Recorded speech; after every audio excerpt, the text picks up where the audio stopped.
మన ప్రభునటువంటి యేసుక్రీస్తు నామానికి ఈ రాత్రి వేళ ప్రభువుకి మహిమ ఘనత ప్రభావాలు కలుగునుగాక. ప్రత్యేకంగా ఈ రాత్రి వేళ ఒక శీర్షికను మనం ప్రారంభించబోతున్నాం. ప్రతి బుధవారం దేవుని మహాకృప అయితే కనికరమును బట్టి బైబిల్ గ్రంథం యొక్క సంఘ స్థాపన, ఆనాడు పౌలు గారు సంఘాలు స్థాపించాడు, అనేక స్థలాలు ప్రయాణం చేశాడు. కాబట్టి పౌలు గారు సంఘాలు ప్రారంభించబడిన ఆ సంఘాలు ఆయన ముగించిన తర్వాత మరికొందరు వారిని నడిపించడానికి కారకులయ్యారు. తర్వాత కొంతమందికి దేవుడు దర్శనాల ద్వారా ఆ సంఘాల లోపాల గురించి చెప్పాడనమాట. వాటి మీద బైబిల్ గ్రంథంలో ప్రకటన గ్రంథం దేవునికి సోదరుడైనటువంటి యోహాను గారు ప్రకటన గ్రంథం రాశాడు. ఆ ప్రకటన గ్రంథంలో 7 సంఘాల గురించినటువంటి వివరణ ఉన్నది. ఆ 7 సంఘాలు 7 వారాలు చదవబోతున్నాం. 7 సంఘాలు 7 వారాలు. ముందుగా ఆ వాక్య సహాయం కొరకై ప్రార్థన చేద్దాం, తర్వాత మనం ధ్యానం చేద్దాం. మహాగరుడైన తండ్రి, ప్రేమగల మా ప్రభువా, మీకు స్తోత్రములు, వందనాలు. ఈ రాత్రి వేళ 7 సంఘాల వివరణ మాతో మీరు నేర్పించమని ప్రార్థిస్తున్నాం. వారానికి ఒక సంఘములో ఉన్నటువంటి విశేషమైనటువంటి మేలుల గురించి, బలహీనతల గురించి, హెచ్చరికల గురించి ప్రభువా, వారి బహుమానాల గురించి, వారి ప్రశంసల గురించి ప్రభువా ఈ రాత్రి వేళ మాతో మాట్లాడండి. నిలుబడిన వాడిని నేపాటి వాడను నీ ఆత్మ సహాయం చేత చేరివచ్చిన వారందరితో, ప్రత్యక్షంగా వింటున్న వారిని బట్టి, మరి యూట్యూబ్ ఛానల్ ద్వారా వింటున్న వారందరి బట్టి మీరు మాట్లాడి సహాయము చేయమని వాక్యమైనటువంటి యేసుక్రీస్తు నామమును బట్టి ప్రార్థించి వాక్య సహాయం కొరకై వేడుకొనుచున్నాము తండ్రి, ఆమేన్. మంచిది. బైబిల్ గ్రంథంలో మనం చదువుదాం రండి. ప్రకటన గ్రంథం, యోహాను రాసినటువంటి ప్రకటన గ్రంథం, దీని ప్రత్యక్ష గ్రంథం అని అంటారు. ఇది నిరీక్షణ గ్రంథం అని కూడా చదువుకోవచ్చు. 2వ అధ్యాయము మొదటి 7 వచనాలను చదువుకుందాం. ఎఫెసులో ఉన్న సంఘపు దూతకు ఇలాగు రాయము: 7 నక్షత్రములు తన కుడి చేత పట్టుకొని 7 దీపస్తంభముల మధ్య సంచరంగా చెప్పువాడు సంగతులేవనగా, నీ క్రియను, నీ కష్టమును, నీ సహనమును నేను ఎరుగుదును. నీవు దుష్టులను సహింపలేవనియు, అపోస్తులే కాక తాము అపోస్తులమని చెప్పుకొనుచు వారిని పరీక్షించి వారు అబద్ధికులని నువ్వు కనుగొంటివి అనియు, నీవు సహనము కలిగి నా నిమిత్తము భారము భరించి అలయలేదని నేను ఎరుగుదును. అయినను మొదట నీకుండిన ప్రేమను వదిలితివి. నేను నీ మీద తప్పు ఒకటి మోపవలసి ఉన్నది. నీవు ఏ స్థితిలో పడితేవో అది జ్ఞాపకము చేసుకొని మారు మనసు పొంది ఆ మొదటి క్రియను చేయము.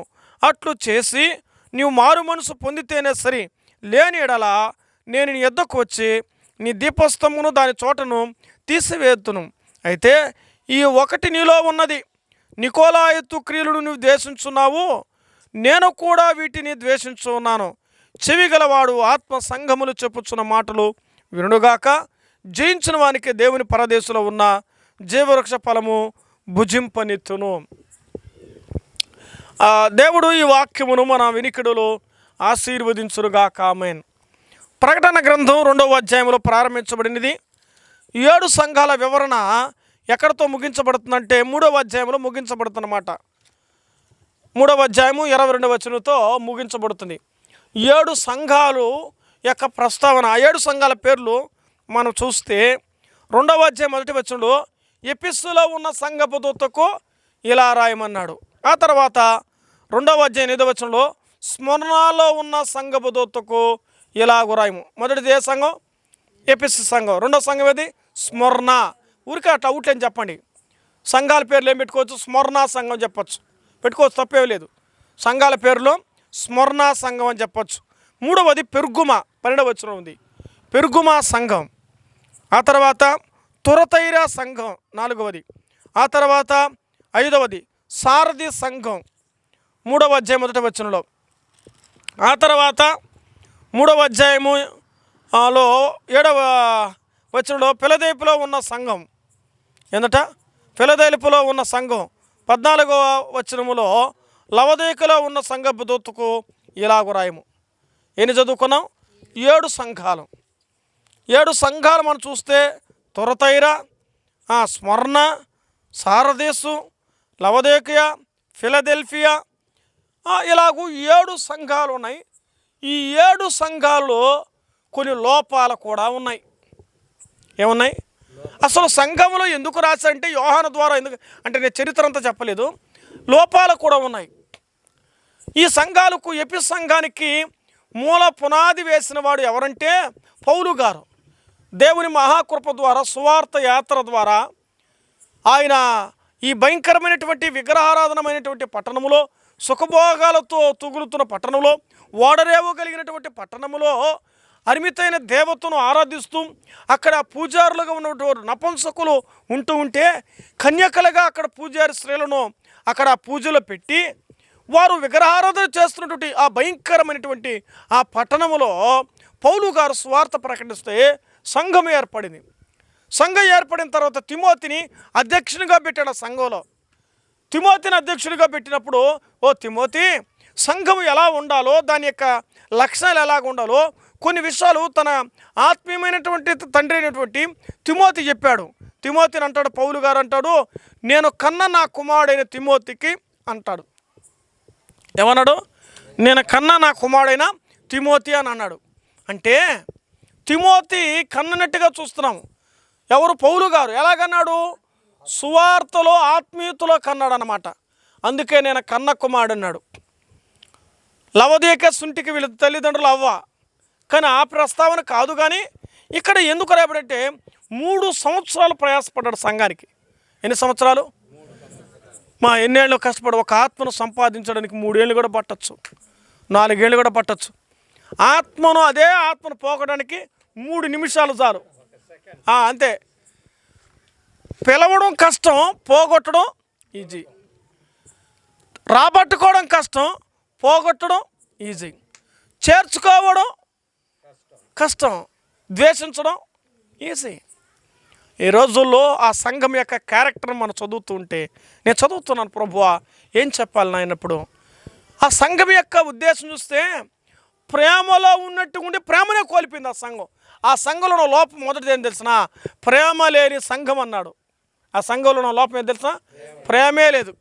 నీకుండిన ప్రేమ ఒకటి వదిలితివి కనుక తప్పు ఒకటి నీ మీద మోపవలసి ఉందన్నాడు. అసలు ప్రపంచంలో పెనవేయబడింది ఏందా? మహామంత్రం చెప్పండి, ప్రేమ. 2 అక్షరాలు, 2 మనస్సులు పెనవేసే మహామంత్రం ప్రేమ అన్నాడు ఒక కవి. ఏందట? ఆ ప్రేమే లేకపోతే ఈరోజు దాంపత్య జీవితం కావచ్చు, ఈ లోకమనే స్నేహం కావచ్చు, ఈ లోకమనే బంధువులు కావచ్చు, ఆ బంధాలువే ఉండవు. ఇది కుటుంబాలు ఉండవు, బంధాలు ఉండవు, బాంధవ్యాలు ఉండవు, ఏమీ లేవు, సంఘాలు కూడా ఉండవు. సంఘం ఏర్పడడానికి ప్రేమలో పుట్టింది. ఆ ప్రేమకు నిదర్శనం ఎవరు తెలుసా? నా ప్రభువైనటువంటి యేసుక్రీస్తే. ఆయన ప్రేమామయుడు, ప్రేమించే దైవం ఆయన. ఆయన ఎంతగా ప్రేమించిన నమ్మదగిన దేవుడు ఆయన. లోక ప్రేమకి, దేవుని ప్రేమకి, ఆయన ప్రేమలో మచ్చ కానీ, ఆయన ప్రేమలో డాగు కానీ, ఆయన ప్రేమలో కల్మషము కానీ లేదు. అందుకే నేను మొదట ప్రేమించాను కాబట్టి మీరు నన్ను ఏం చేయాలి? ప్రేమించండి. ప్రేమను చూపించిన వాడు ఎటువంటి వారి మీద ప్రేమను చూపించంటే పాపములో, శాపములో, ఉగ్రతలో ఉండగా అలాంటి వారిని ప్రేమించి తన ప్రాణమే అర్పించనిపోయి సమాధి చేయబడి తిరిగి లేచాడు. అది యేసుక్రీస్తు యొక్క ప్రేమ. ఈరోజు ప్రేమ ఒక ₹1,00,000 ఇమ్మంటే ఇస్తుందండి? ఇస్తాను, బాండ్ రాసిస్తావా? ఇస్తుంది ₹1,00,000. ఎందుకంటే నేను ప్రేమిస్తున్నా కాబట్టి ఇస్తున్నాను. కానీ నేను ప్రేమ ఇస్తున్నాను, అది పక్కన పెట్టు. ఈ ప్రేమను బట్టి అది పక్కన పెడితే నాకు రావాలంటే మళ్ళీ నువ్వు ఇకపోతేట ఎవిడెన్స్. లోకం నమ్మదండి. మోసపోయే లోకం తెలుసా? మోసం చేసే లోకం, మోసపోయే లోకంలో మనం ఉన్నాం ప్రజెంట్. మోసగాళ్ళు ఉన్నారు, జాగ్రత్త. అంత ఇంటి ముందు ఏముంది తెలుసండి? కుక్కలున్నాయి జాగ్రత్త. ఏందట? కుక్కలున్నాయి జాగ్రత్త అని బోర్డులు వేస్తున్నారు. ఇప్పుడేమైనా తెలిసినా అర్థమవుతుందా? లేడీస్ అండి తాడుతోపు ఏరియాలోనే పట్ట పగులే 7:30-8 గంటలకే దూకి 7 అడుగులు 6 అడుగుల గోడను దూకి ఇంట్లో ఉన్న మనిషి దగ్గర పోయి ఆమె లోపల నుంచి మొత్తం మంది ఎత్తి చల్లేసి ఎత్తుకోకూడదు అనుకునింది. మొత్తం మీద అట్టకట్ట పట్టుకోగలిగారు. అయితే 3 మగవాళ్ళు ఒక లేడీని లాగలేకపోయారు. అంత స్టామినా, అంత బలం సంపాదించుకున్నదట. ఎవరాగా? మంచిగా దొంగ ఆమె, మోసగాళ్ళు, దొంగలు, దగాకోరు, పట్ట పగులే. ఎట్ట నమ్మాలి? ఈరోజు ఇంటికి వచ్చిన సోది చెప్తాను. సరే అమ్మ నేను ప్లాస్టిక్లు అమ్మ వస్తువు కొనుక్కుంటారమ్మా, అమ్మ నైటీలు కొనుక్కుంటామని వస్తున్నారు. ఎవరు నమ్మాలో ఎట్ట నమ్మాలో తెలిసిన ముఖం ఉంటేనే లోపల చేర్చండి. అర్థమైందా? తెలియని ముఖం ఉందా బయట నుంచి పంపించాలి. లోపలికి వస్తాడు, పద చాలు కానీ బయలుదేరు, నువ్వు నాకు అవసరం లేదు. ఈ రోజులు నమ్మదగినవి కావు. ఆయన నమ్మదగిన దేవుడు. లోకాన్ని ప్రేమించ బండిలో పోతాడు, సార్ అడొక లిఫ్ట్ అంటాడు, పోతే పర్వాలా. లిఫ్ట్ ఇస్తున్నామని మనం అనుకుంటే వెనకాల మొత్తం మంది బండి ఎత్తుకొని పడుస్తున్నాడు. ఏం చేయాలి ఇప్పుడు? అటు వెళ్ళిపోయి అటు తయారైపోయింది. అంతా టీవీలో సెల్ ఫోన్లో చూస్తే ఏం చేస్తున్నారా? ఇద్దరు వెనకాల రెడీగా వచ్చుంటారు. బండ్లు ఆడ వరకు లిఫ్ట్ అంటాడు. లిఫ్ట్ అనగానే ఆటోమేటిక్ కళ్ళు తిరిగి పడిపోయే స్థితిలో వస్తుంది. స్లో చేయండి సార్, స్లో చేయండి అంటాడు. పెట్టంగా స్పాట్లు పడిపోయి అనుకో, టక్మని బండి వాలిపోతాడు. అర్థమవుతుందా? వాళ్ళే ఫోన్ చేసి అంబులెన్స్కి, ఎవరికా? అయ్యో కళ్ళు తిరిగి పడిపోయిందండి, అంబులెన్స్ పెట్టి వాళ్ళని పంపించేస్తారు. ప్రశాంతంగా బండి ఎత్తుకొని పోతారు. అసలు ఎట్ట కనిపెట్టగలరు? ఎవరిని ఎక్కించుకొని పోవాలో, ఎవరిని ఆహ్వానించాలో లోకం ప్రేమించినట్టుగా ప్రేమించి మోసం చేసే లోకం ఇది. అది మాయలోకం ఇది. నటన, వేషధారణ, ఊసరవెల్లి జీవితం కలిగిన ప్రేమలు నేడు దినాల్లో. కావాలంటే ప్రేమ అతుక్కుంటుంది, అదే ప్రేమ కావాలంటే దూరం చేస్తుంది. ఇస్తే ప్రేమిస్తుంది, ఈకపోతే ప్రేమించదు. కానీ దేవుడు అలాంటి వాడికి కాదు. నువ్వు పాపివైనా, నువ్వు ఘోరమైన వ్యక్తివైనా, నువ్వు దేవునికి విరోధమైన, నిన్ను ప్రేమించి తన రక్తమే కార్చి ప్రాణబెట్టి చనిపోయాడు ప్రభు. నీ కొరకు తిరిగి లేచాడు. ఆయన నమ్మితే పరలోక రాజ్యం. అగ్నిగుండం తప్పించడానికి యేసుక్రీస్తు లోకానికి వచ్చాడు. ఇక్కడ ఈ సంఘమును దేవుడు చూశాడనమాట. ఈ ఎఫెసు సంఘాన్ని చూసినప్పుడు పౌలు గారి ద్వారా సువార్త ప్రారంభించబడి ఆ సంఘం ఏర్పడిన తర్వాత, తిమోతి వచ్చిన తర్వాత, ఆ తర్వాత కాలాతీతాన మరి యోహాను దగ్గరికి వచ్చినప్పుడు యోహాను దేవుడు దర్శిస్తూ ఆ సంఘాన్ని గురించి దర్శన రీతులు చూపిస్తున్నాడు. ఓ యోహాను, నువ్వు చెప్పాలి, ఆ సంఘమును గురించి నేను నీకు చెప్తున్నాను. ఆ సంఘాన్ని గురించి నేను చెబుతున్నాను. ఏమని చెప్తున్నాను? ఆ సంఘాన్ని గురించి దేవుడు చూశాడట. ఆ సంఘంలో వారు ఆ సంఘాన్ని చూస్తే, ఏ సంఘం చెప్పండి, ఏ బాబు, ఏ సంఘం అదా? ఏపీ సంఘాన్ని చూశాడంట. ఆ సంఘమేగా చూసేది ఈరోజు అనా? మన సంఘం కూడా చూస్తాడు. మనమే దేవునికి ఆలయం, సంఘం. అమ్మా, నిన్ను చూస్తాడు, నన్ను చూస్తాడు, నిన్ను చూస్తాడు, నన్ను చూస్తాడు సంగతిని ఆ రోజు నుంచి ఈ రోజు వరకు కూడా నీ క్రియ, నీ దరిద్రత, నీ సహనం, నీ కష్టం నేను ఎరుగుదును అన్నాడు. దేవునికి తెలుసు మన జీవితం, నీ క్రియ, నీ కష్టం, నీ సహనం, నువ్వెంత ఓపికగా ఉన్నావో నాకు తెలుసు. అయితే ఆడ రాయబడిన విషయాన్ని బట్టి మనకు అవసరం. నీ క్రియలు తెలుసు, నీ క్రియలు తెలుసు, నువ్వు ఎలా జీవిస్తున్నావో తెలుసు, నువ్వు ఎలా వెళుతున్నావో తెలుసు, నువ్వు ఎలా మాట్లాడుతున్నావో తెలుసు, అసలు నీ క్యారెక్టర్ నాకు తెలుసు. కొన్ని సందర్భాల్లో అంటాం కదా, ఈమె క్యారెక్టర్ ఎట్ట అర్థం చేసుకో తెలియదా అంటాం. మనకు తెలియదు. ఎవరికి తెలుసుదా? దేవునికి మాత్రమే తెలుసు. ఎందుకు తెలుసా? ఆ డిజైన్ చేసింది ఎవరు తెలుసా? దేవుడే.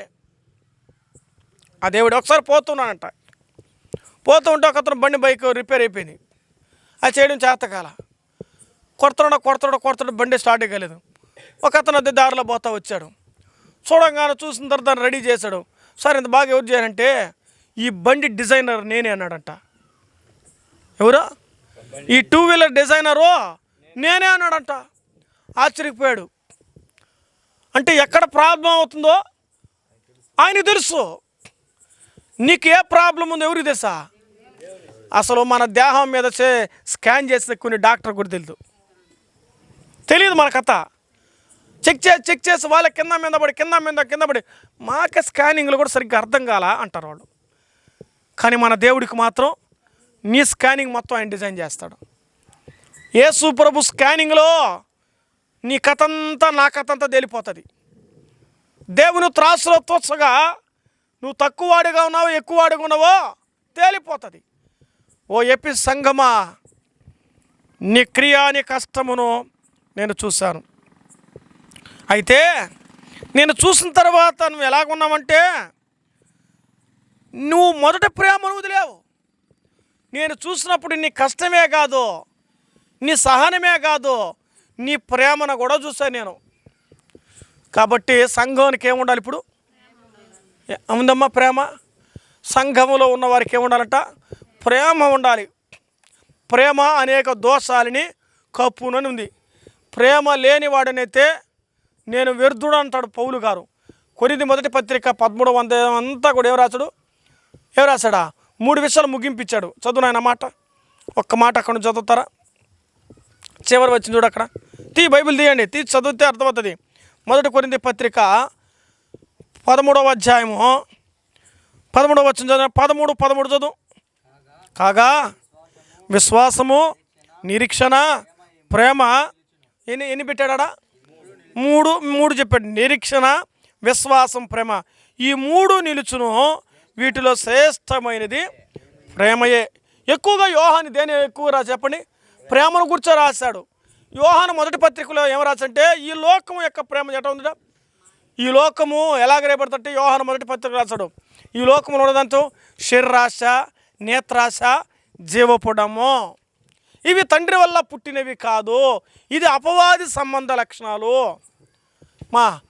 మనం ప్రేమిస్తే అది ప్రేమ మంచిదై ఉండాలి. చెడుదాన్ని ప్రేమించామంటే అది ఎవరి ప్రేమ? అది అపవాది ప్రేమ. నీ ప్రేమ నీకు అర్థం ఏంటి? కొంతమంది కళ్ళుతో చూసి ఆనందిస్తారు, కొందరు హృదయాలతో చూసి ఆనందించేవారు తక్కువ. దేవుడు బాహ్యమైన అంతరంగమైన చూసి నీ ప్రేమను పరిశీలించేవాడు ఆయన. అందుకే నీవు మొదటి ప్రేమను వదిలితివి కనుక నీ మీద నేనేం చేశాను తెలుసా? తప్పు ఒకటిది. ఈ సంఘంలో తప్పు ఏం చెప్పండి? ప్రేమ లేని సంఘం. ముందు నిందా అప్పుడు నిందా, మొదట బాగునిందిలే, రోజు రోజుకి వచ్చే కొద్దికి ప్రేమ ఏమైంది? రాజుగారి గుర్రం గాడిదైనట్టుగా, మంద వచ్చిన కొద్ది మధ్యకు పలసనట్టుగా అయిపోయింది. ఏముంది కానీ సంఘం ఎక్కువ కొద్దికి లాస్ట్ ఏమైపోతుందా? అసలు లెక్కేసుకున్నారు, కష్టమైపోయి కొంతమంది వదిలేస్తారు. మీరు ఎవరండి? కొత్తగా ఎవరండి అని అడుగుతారు. కాబట్టి దేవుని వాక్యం ఉంటుంది, నీ మొదటి స్థితిని జ్ఞాపకం చేసుకో, నీ మొదటి ప్రేమను జ్ఞాపకం చేసుకో. నువ్వు వదిలేస్తున్నావు, నువ్వు విడిచిపెట్టేస్తున్నావు, నువ్వు పోగొట్టుకుంటున్నావు. కాబట్టి సంఘములో చాలా ప్రాముఖ్యమైన కీలకమైన చోటే సంఘములో ప్రేమ ఉండాలి. డబ్బుతో ప్రేమను కొనలేం, గుర్తుపెట్టుకోండి. ఏమి ఇచ్చినా ప్రేమను కొనాలంటే ప్రేమ మరొక ప్రేమనే కొనగలుగుతుంది అంతే. ప్రేమ ఆశిస్తుంది, ప్రేమ ఇస్తుంది, ప్రేమ ఏవైనా చేస్తుంది. అది ఉప్పొంగదు, అమర్యాదగా నడవదు ప్రేమ. అర్థమైందా? ప్రేమ నిదర్శనం ఏంటంటే అది ఉప్పొంగిపోయే ప్రేమ కాదు, అమర్యాదగా నడిచే ప్రేమ కాదు, నిస్వార్థమైన ప్రేమ, స్వార్థము లేని ప్రేమ ఉండాలి. క్రైస్తవ లోకానికి యేసుప్రభువు ఒక చెంప కొడితే మళ్ళీ ఏం చేయడా? ఒక చెయ్యి చీలలు కొడితే మరొక చెయ్యి ఇచ్చాడు. కానీ మనం కానీ ఒక చేత కాదు, ఒక కాలుతో మనం దంతే, మనం 2 కాళ్ళతో దంతవాడిని. అది మన స్వభావం. ఆయన స్వభావంలాగా మన స్వభావం రాదు కాబట్టే కొంతన్నా ఏమవ్వాలి? మారండి. నేను ప్రేమించినట్టుగా లోకాన్ని ప్రేమించండి. లోకమును ప్రేమిస్తున్నారు, ఆస్తులు ప్రేమిస్తున్నారు, ధనమును ప్రేమిస్తున్నారు. ఏమిటి? అందుకే గుండెను ప్రేమకు పెట్టాడు. డబ్బని హృదయం పక్కన పెట్టాడు. డబ్బును కూడా ఎక్కువగా దేవుని కంటే లోకాన్ని ఎక్కువగా ప్రేమిస్తున్నారు. ధనాన్ని ప్రేమిస్తారు, దైవాన్ని ప్రేమించలేక ఎక్కువ మంది. ధనాన్ని ప్రేమించరు కానీ ఎక్కువ ప్రేమించేది ఎక్కువైతే ఎప్పుడైతే లోకాన్ని ప్రేమిస్తావో నువ్వు పడిపోయే స్థితులకి తయారైపోతావు. దేవుని ప్రేమించేవాడు ధన్యుడు అవుతాడు, దరిద్రుడు కాదు. ఎవరైనా దేవుని ప్రేమించి నేను దరిద్రుడు అని చెప్పుకునే వాళ్ళు ఎవరున్నారా భూమి మీద? ఎవరు లేదు. నేను లోకాన్ని ప్రేమించి దరిద్రుడు అని చెప్పుకునే వాళ్ళు చాలామంది ఉన్నారు. అందుకే నువ్వు ఏ స్థితిలో పడ్డావో దేవుడు క్వశ్చన్ మార్క్ వేస్తాడు. నువ్వు ఎక్కడ పడిపోయావో, నువ్వు ప్రేమలో పడిపోయావు నాకు తెలుసు. నీ ప్రేమ వంచనతో కూడుకునేది నాకు తెలుసు. నీ ప్రేమలో కల్మషం ఏర్పడింది నాకు తెలుసు. నీ ప్రేమ డమ్మం అయిపోయింది నాకు తెలుసు. నీ ప్రేమ పడిపోయింది నాకు తెలుసు. కాబట్టి సంగమా మేలుకో. ఎన్ని రోజులు ప్రసంగాలు చదువుతున్నావో, ఎన్ని రోజులు వింటున్నావో, సంఘం మీద నీ ప్రేమ తగ్గు కాకూడదు. కొంతమంది సంఘంలో మొదట బాగా వస్తారు, దేవుడు ఆశీర్వాదం దీవులతో నింపబడితే రోజు రోజుకి మందికి ఏమవుతారు? ఒక మీటింగ్ తర్వాత 2వ మీటింగ్, 3వ మీటింగ్, 4 చివరికి ఆదివారం రోజు ఆరాధన కూడా ముగింపు రొట్టి ఇచ్చేటప్పుడు వస్తారు. అది కూడా ఒక సందర్భంలో ఏమవుతుంది తెలిసిన, అది కూడా చివరి ప్రార్థనకు వచ్చి వెళ్ళిపోతారు. ఎవరు మాట్లాడితే వాళ్ళు సమయం లేదంటున్నారు. అదే కష్టం కన్నీళ్ళు తేడుంటారా? దేవుని దగ్గరకు వచ్చి అందరికన్నా ముందేసి సాపలేసి చెత్తదోసి మందిరం కడిగి బూజులు తుడిచి, ప్రభువా ఈ బాధ, ఈ కష్టం, ఈ వేదన, ఈ రోగం నువ్వు తప్ప ఎవరు లేరయ్యా, డాక్టర్ దేవుడు తప్ప ఇంక దిక్కులేడమని చెప్ప ఏడుంటావా? దేవుని దగ్గరే ఉంటావు. రాత్రి మొగుల నిద్ర ఆరాలమని, ప్రభువా నేను ఎట్ట బతికేదిరా, నేను ఎట్ట బాగుపడేది ప్రభువా, నాకు బిడ్డలు ప్రభువా, నాకు భర్త ప్రభువా, ఇప్పుడు నా పరిస్థితి తెలుసు కదా ప్రభువా. అబ్బో అప్పుడు ప్రేమించడుగా, అప్పుడు కుటుంబం లెక్కలేదు, ఇంట్లో మొగుడికి అన్నం ఉందా లేదు, బిడ్డలకు అన్నం పెట్టినవా లేదు, ఎంతసేపైనా ప్రార్థన, మందిరం మందిరం మందిరం మందిరం మందిరం అంతా బాగా పొల్లురానియా. ఇది నేను కళ్ళారా చూసాను, మా సంఘంలో జరిగింది చెప్తున్నాను నేను. ఒక ఆమె పడిపోయే స్థితిలో, పాడైపోయే స్థితిలో ఉంటే దేవుడు మేలు చేస్తే కొన్ని రోజుల తర్వాత ఒళ్ళు వచ్చింది, దేవుడు ఆరోగ్యం ఇచ్చాడు, సహాయం చేసింది, మరలా లోకానికి వెళ్ళిపోయింది. 20 ఏళ్ళకి ముందు జరిగిన కథ చెప్తున్నాను నేను. ఏమండి మళ్ళీ లేదా మనిషి ఏమంటే మా ఇంట్లో మా బంధువులు వద్దన్నారన్నారు. సచ్చే పరిస్థితుల్లో ఉన్నావు, మా గుర్తుపెట్టుకో. చచ్చిపోయిన పరిస్థితులు అంటే మీ ఊరికి వచ్చాం, మీ ఇంట్లో ఉన్న దురాత్మలని వెళ్ళగొట్టాం, బాగుపడ్డావు. ఆ రోజు నువ్వు చచ్చిపోతావంటే సంఘమే ప్రార్థన చేసింది. ఈరోజు దేవుని ప్రేమ ఏమైంది నీకు? మనుషులు ప్రేమించింది కానీ దేవుని ప్రేమించలేదు. తలుచుకున్నప్పుడు భలే బాధేస్తుంది. చాలామంది జీవితంలో ఏమిటి, మా భర్త చనిపోతానండి, మా భార్య చనిపోతానండి, దేవుని మందిరానికి వచ్చి దురాత్మలు బట్టి ప్రార్థన చేసుకున్నప్పుడు సంఘోలు మేలు జరుగుతున్నాయి. మళ్ళీ ఏమంటున్నారా, మేము అక్కడి నుంచి రావాలంటే కొంచెం ఇబ్బంది పడుతున్నామా అంటున్నారు. మరి మొదట వచ్చావే అంటే నీలో స్వార్థం. లోకము ప్రేమించేంతగా దేవుని ప్రేమించలేదే. బాగుపడినటువంటి దేవుని సన్నిధికి నువ్వు రాలేకపోతున్నావు కదా. ఏ స్థితిలో పడిపోయావో, వారు ఎలా పడిపోతానంటే వాళ్ళ జీవితాలు ఎందుకు ఆ స్థితికి వస్తున్నానంటే చూడండి. ఇర్మియా గ్రంథం 6వ అధ్యాయం 15 వచనం చూద్దామా. ఇర్మియా గ్రంథం 6:15. ఇర్మియా గ్రంథం 6:15 చదువు ఆయన.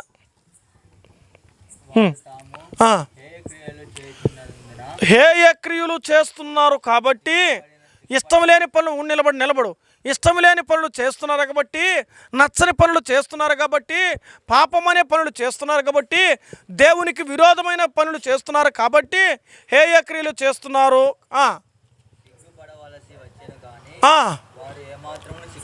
చూడండి, సిగ్గుపడాల్సింది. హేయ క్రియలు చేసి సిగ్గుపడాలి వాళ్ళు. వాళ్ళ పాపాలు చేస్తే, మోసాలు చేస్తే ఎట్టున్నారు? అయ్యో మనం చేసిన తప్పు కదా, మనం చేసింది దేవునికి విరోధం కదని అని ఉండకుండా దర్జాగా వస్తున్నారన్నమాట. వారు చేసిన పాపాలను బట్టి వారు సిగ్గుపడే విషయంలో వారు సిగ్గుపడరు. తర్వాత చూడండి, అసలు అది అవమానం అని తెల్లా. పక్కన వాళ్ళ దగ్గర డబ్బు దొంగతనం చేయడం అదేమండి, పట్టుకుంటే అవమానం అని తెలియదా? వాళ్ళకి అవమానం లేదు. దొంగలు బాగా గజ్జి దొంగలు అలవాటు అయిపోయినుకో, ఇంక 2 దెబ్బలు కాకపోతే 4 దెబ్బలు కొడతా, అంతే కదరా, ఇంకేం కొట్టపోతారా, అంతే కదా. కొట్టు వేసేబో మళ్ళా వస్తారు బయట. వాళ్ళకి అవమానం అని, సిగ్గని, ఏమైనా 10 మందిలో పోలీస్ స్టేషన్లో నిలబడితే, జైలు వేస్తే మన తల్లిదండ్రులకి ఎంత అవమానం, మనం అక్కడ పోయి నిలబడితే వాళ్ళు పోలీస్ స్టేషన్కి పోయినారట అంటా ఉంటే ఎంత అవమానం, ఎంత సిగ్గు అని దేవుడికి రావాలా? చేస్తున్న వారికి రావాలి. అరే మన ద్వారా మన కుటుంబానికి, మన ద్వారా మన సంఘానికి మేలు కావాలి. ఇది అవమానం ఎక్కడ పోతా అది. ఆ స్థాయిని మనం పోకుండా నువ్వు బ్రతికినంత వరకు నీ మీద ఒక కేసు కూడా ఉండకూడదు. బయట దేశాలకు వెళ్ళాలంటే పాస్పోర్ట్లు కావాలంటే కూడా ఏమి ఉండకూడదా? కేసే ఉండకూడదంట. అర్థమవుతుందా? ఈరోజు ప్రపంచ దేశాలు తిరుగుతున్న సేవకులు కేసు లేదు కాబట్టి వాళ్ళకి వీసాలు కానీ పాస్పోర్ట్లు వచ్చాయి. దేవుని పిల్లలారా, దేవుని పిల్లలకి ఏముండకూడదు, మన మీద కేసులు ఉండకూడదు. గుర్తుపెట్టుకోండి, కేసు లేకుండా బ్రతకడానికి ప్రయత్నం చేయండి. మనం దేవుని పిల్లమని గుర్తించు, నువ్వు పరలోక కుమారుడు అని గుర్తించు. అయ్యో దేవుని సంఘానికి నా ద్వారా అవమానం వస్తుందని నువ్వు గుర్తించు. నువ్వు సిగ్గులేని బ్రతుకుతున్నావు, జాగ్రత్త. సిగ్గు విడిచి తిరుగుతున్నావు, గూడు విరిచిన పక్షిలాగానే ఉండకూడదు. పడిపోయిన మన సంగతిని గుర్తుపెట్టుకో. ఆడంటారు వారు సిగ్గుపడలేదు, తర్వాత అది పడిపోయే వారితో పడిపోతున్నారు. పడిపోయే వారితో ఏమవుతున్నారు? పడిపోతున్నావు. పడిపోతున్నావు సంగతి తెలిసి కూడా నువ్వు పడిపోతున్నావు. వాడు మోసగాడైన వాడితో సావాసం చేస్తున్నావు, వాడు వ్యభిచారంటే కూడా సావాసం చేస్తున్నావు, వాడు దొంగని అంటే సావాసం చేస్తున్నావు. ఏదైతే విరోధమైన పనులు అనుకుంటున్నావో అదే వాటిలో పాలు పొంది నువ్వు చేస్తూ ఏం వాడు చేస్తే నేను చేయకూడదా? ఈరోజు పాపంలో పడిపోతున్నాడు మానవుడు. అందుకే జాగ్రత్త. ఏ స్థితిలో పడ్డావో ప్రేమలో పడిపోయావు. ఈ ప్రేమ లోక ప్రేమలు కాదు. ఏంటండి, 7వ తరగతికి ప్రేమలో పడిపోయిందంట ఆమె. ఏడిపించాలి ఆశకి చివరికి చనిపోయినవారు ఎంతమంది చూస్తున్నామండి. ఆ పడ్డం కాదు, లోక ప్రేమలు కాదు, ఆకర్షణ పడిపోవడం కాదు. అవన్నీ తాత్కాలికమైందమ్మా. నీ జీవితం ఆలోచన చేయి.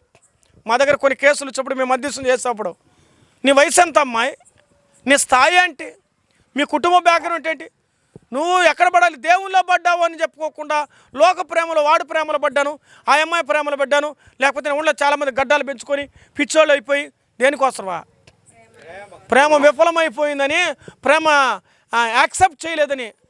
అసలు నువ్వు దేవుడు నిన్ను యాక్సెప్ట్ చేశాడా లేదా నువ్వు ఎప్పుడైనా ఆలోచించావా? నువ్వు ఎప్పుడైనా పరీక్షించావా? దేవుని ప్రేమించావా? ఆమె మీద రాసు 143 దాని పదానికి టైటిల్ పెట్టారు, ఈ ఓడు అంకె 143 అంటే ఏమంటే 4 అక్షరాలు. ప్రేమ అనే పదానికి ఇంగ్లీష్ వర్డ్ జాయిన్ చేసినారు వాళ్ళు. అసలు అవసరమా? నిజంగా నువ్వు దేవుడు నిన్ను ప్రేమిస్తాడు, నువ్వు ఎరుగుతున్నావా? నువ్వు దేవుని ప్రేమను ప్రేమించగలిగినటి తల ఎత్తి చూడగలిగిన ప్రేమతో నువ్వు నింపబడుతున్నావా?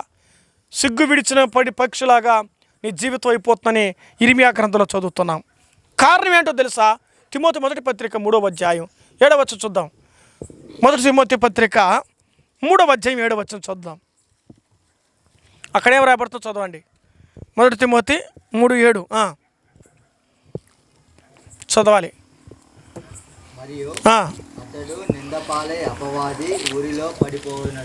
అతడు నిందపాలై అపవాది ఊరిలో పడిపోవునట్లు చాలే. అపవాది ఊరిలో ఏమైపోయాడు? నిందల పాలైపోయి పడిపోయినాడు. ఒక వ్యక్తి పడిపోతుంటే వాడు ఏ సంబంధి? వాడు అపవాది సంబంధి. కాబట్టి లోక ప్రేమలో పడ్డాడంటే వాడు ఏ సంబంధి? అపవాది సంబంధి. దేవుని ప్రేమ వానిలో లేదు కాబట్టి వాడు ఈ లోక ప్రేమలో పడిపోయాడు. ప్రేమలు రకరకాల, తల్లిదండ్రుల ప్రేమ, బంధుమిత్రుల ప్రేమ, రకరకాల ప్రేమలు కాదు, కానీ పాప ప్రేమలో పడిపోయి ఉన్నాడు మానవుడు. అందుకే లోకములో ఉన్న వాటిని మీరు ఏం చేద్దాడు? ప్రేమింపకూడి అన్నాడు దేవుడు. యోహాను ద్వారా రాయించండి మళ్ళా కూడా పత్రికలో. ఏది ప్రేమించొద్దన్నాడో దానే ప్రేమిస్తాడు. మరి తాగదర జలుబు వస్తుంటే, అయ్యా తీసి డాడీ ఐస్ క్రీమ్ తీస్తావా? ఏం కావాలి? ముక్కు కారుతా ఉన్నది పిల్లోడికి, మళ్ళీ ఐస్ క్రీమ్ కావాలంట. ఇంకేం చేయాలి వాడిని? పదరా అంటే, ఏంది డాడీ నువ్వు ఐస్ క్రీమ్ కూడా తీసేవంటాడు. తండ్రికి తెలుస్తుంది ఏమని, వాడికి వచ్చే బాధ తండ్రికి తెలుస్తుంది. వాడికి నోట్లోకి ఎట్టబోతుందని వాడి బాధ. ఎవడి బాధ వాడిది. ఆలోచన చేద్దాం. ఈ రాత్రి వేళ అపవాది వారి ఊరిలో నువ్వు పడిపోకుండా జాగ్రత్తగా చూసుకోవాలి. అందుకన్నాడు, తప్పు ఒకటి నీ మీద మోపవలసి ఉన్నది. మీరు ఎలాగూ చేస్తున్నారు, నికోలాయి యొక్క అనుసరులో మీరు అనుసరిస్తున్నారు, అది నాకు నచ్చలేదన్నాడు. చూడ ప్రకటన గ్రంథంకి వచ్చి మనం ముగిద్దాం. 2వ అధ్యాయం. అయితే ఈ ఒకటి నీలో ఉన్నది, నికోలాయిత క్రియలను నువ్వు ద్వేషించున్నావు, నేను కూడా వీటిని ద్వేషించున్నాను అన్నాడు. అంటే కొన్ని విషయాలు దూరంగా ఉంది సంఘం, కొన్ని విషయాలు ఒప్పుకోవడం లేదు, కొన్ని విషయాలు పడిపోతుంది, కొన్ని విషయాలకు లోబడిపోతుంది, కొన్ని విషయాలు సహిస్తుంది, కొన్ని విషయాలు అంగీకరిస్తుంది. అంటే ఎలాగుందంటే అవా కావాలి బువ్వా కావాలి అన్నట్టు ఉంది. పాపము కావాలి, పుణ్యము కావాలి, మేలు కావాలి, శాపం కావాలి, దీవెన కావాలి, మరి శాపం కావాలి. 2 రకాలు కుదరదు. ఎందుకు దేవుడు రాసి అంటే నువ్వు 2 పడవల మీద ప్రయాణం చేస్తే నీకు శిక్ష ఉన్నది. అందుకే దేవుని వాక్కు రాయబడుతున్నమాట, నేను నిన్ను ద్వేషిస్తానన్నాడు. 5వ వచనం చివరిలో చూడండి. మారు మనసు పొందితేనే సరే, లేనిడలా నీ దగ్గర నుంచి దీపస్తంభం దాని చోటని తీసివేస్తానన్నాడు. దీపం మన హృదయం. అమ్మా, నీ జీవితం ఆరిపోకూడదు, నువ్వు వెలిగించబడాలి. ఈ దీపాన్ని వెలిగించిన వాడు ఆయనే. ఈ దీపం తీసివేయకుండా జాగ్రత్తగా ఉండాలి. అందువల్లే ఎప్పుడైతే నువ్వు లోకమును జయిస్తావో, దేవుని ప్రేమతో నింపబడుతుంటావో, మారు మనసు పొందితేనే సరేనాడు. ఇంకా ఈ రాత్రి వేళ కుడికులో ఎవరైతే మారు మనసు లేకపోతే మరలా మార్పు చెందాం. తెలుసో తెలియక పాపం చేస్తావు, తెలియక తెలుసో నువ్వు లోకంకి వెళ్ళిపోయావు, తిరిగి దేవా నన్ను క్షమించు ప్రభు అంటే దేవుడు క్షమించి నీకు పరలోకం ఇస్తాడు, ఆయన రాజ్యంలో చేర్చుకుంటాడు, నీకు ఆయన ధన్యత ఇస్తాడు. నువ్వు క్షమాపణ పొందాలి, ఒప్పుకోవాలి ప్రభు ఎదుట. నీ జీవితం దేవుని దగ్గర కప్పుకోక ఏం చేయాలి? ఒప్పుకోవాలి. అతిక్రమం దాచువాడు వరిద్రుడు కానీ ఒప్పు